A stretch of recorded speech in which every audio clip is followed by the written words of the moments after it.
Bazen korkular karanlıktan değil, tam gözlerinin önünde duran şeffaf bir hapishaneden fısıldar. Arthur Criticus, karısını trajik bir yangında kaybettikten sonra iki çocuğu ve dadısıyla birlikte hayata tutunmaya çalışan bir babadır. Bir gün kapılarına gizemli bir miras haberi gelir. Ölen amcası Cyrus Criticus'tan kalan devasa bir ev. Ama bu ev sadece taş ve camdan inşa edilmemiş. İçinde karanlığın ta kendisini taşır. Bu camdan yapılmış büyülü ev, eski dillerle yazılmış tuhaf yazılar, mekanik düzeneklerle dolu gizemli bir labirenttir. Arthur ve ailesi içeri adımlarını attıkları an bir şeylerin ters gittiğini hissederler. Bu ev aslında 12 lanetli ruhu hapsetmek için tasarlanmış bir tuzaktır ve son bir parça eksiktir. 13. Hayalet. Ama asıl soru şudur: 13. hayalet kimdir? Aile bu lanetli yapıdan kurtulabilecek mi, yoksa evin bir parçası mı olacaklardı? Kimi zaman en büyük korkular cam gibi şeffaf gerçeklerin ardına gizlenir ve kaçacak hiçbir yer kalmadığında gerçek dehşetle yüzleşmek zorunda kalırlar.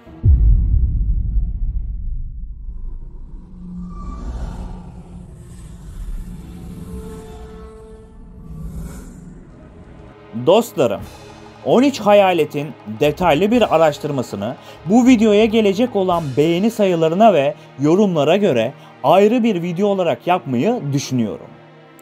Peki gelin bu kült haline gelmiş 2000'li yıllara efektleriyle damga vurmuş olan filmin şimdiye kadar anlatılmayanları neymiş bir bakalım.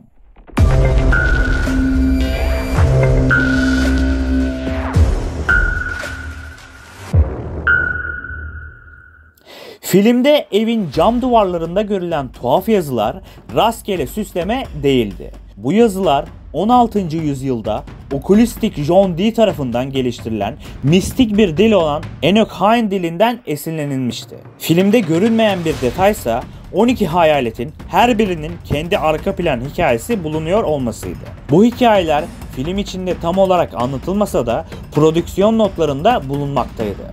The Thorn Prince, The Jekyll gibi hayaletlerin trajik bir geçmişi vardı.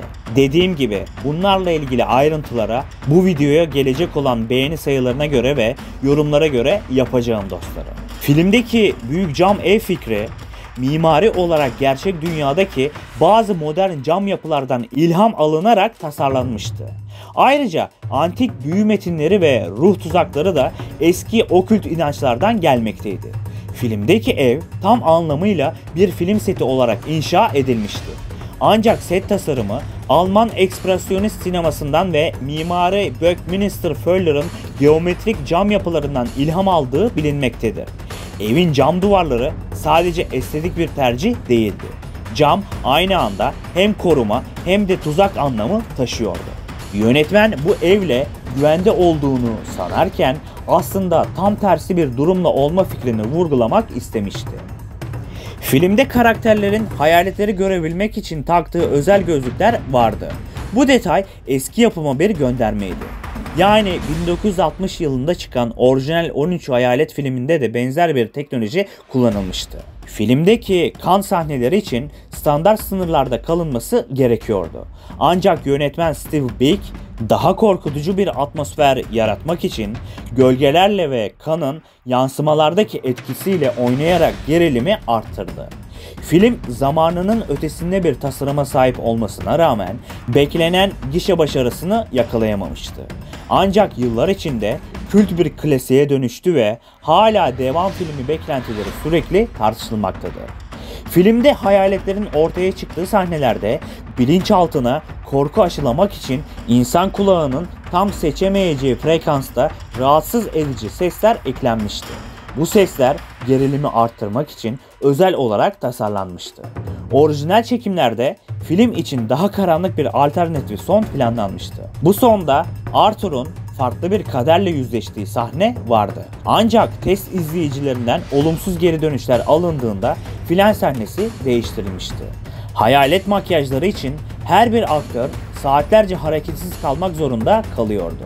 Özellikle The Jekyll karakterinin makyajı tam 6 saat sürüyordu. Üstelik bu makyajlar oyuncuların neredeyse hiç rahat nefes alamayacakları kadar sıkı uygulanıyordu. Filmde gösterilmeyen ancak hayaletlere derinlik katmak için yazılan uzun arka plan hikayeleri vardır. Bu hikayeler filmin DVD özel içeriğinde bulunabilmektedir.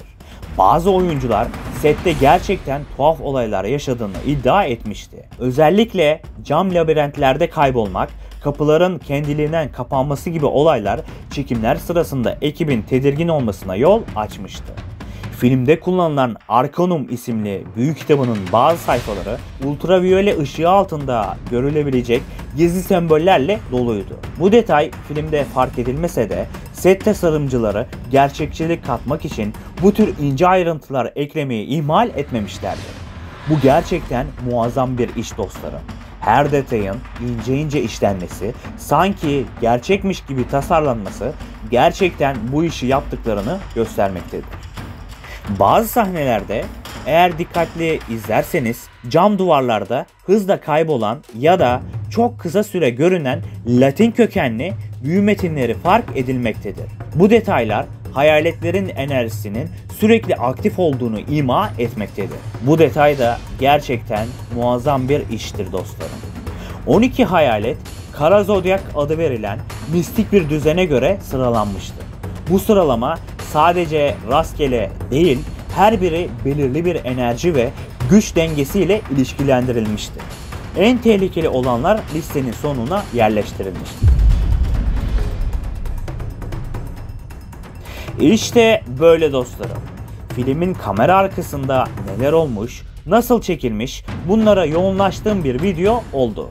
Bu videoya büyük oranda bir beğeni gelirse filmde adı geçen hayaletler hakkında apayrı ve detaylı bir video çekmeyi düşünüyorum. O videoda her bir hayaletin geçmişine ve hayatına dair detaylı bir araştırmayla karşınızda olacağım. O halde videoyu beğenmeyi ve yorum yapmayı sakın unutmayın. Daha araştırılmayı bekleyen, gün yüzüne çıkmamış belgelerin olduğu çok film var. Ben Kapital Burak.